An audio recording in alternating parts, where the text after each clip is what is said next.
Nianze na jambo la huzuni lilotokea hapa nchini, na naomba waheshimiwa wote, wabunge na waalikwa, tusimame kwa dakika moja ili kuombea wenzetu.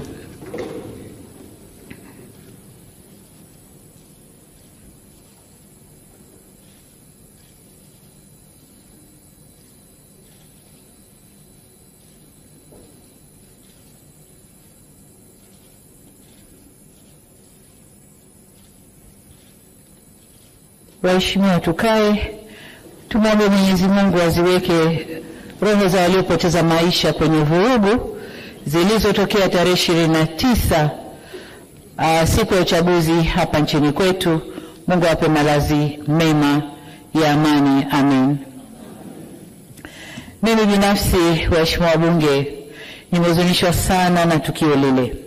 Natoa pole kwa familia zote zilizopoteza wapendwa wao, na tunaomba Mwenyezi Mungu kama tulivyoomba awapumzishe kwa amani.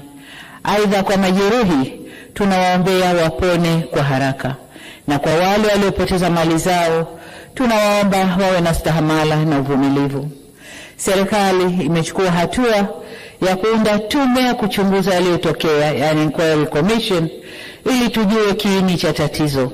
Taarifa hiyo itatuongoza kujielekeza kwenye mazungumzo ya kuleta maelewano na amani.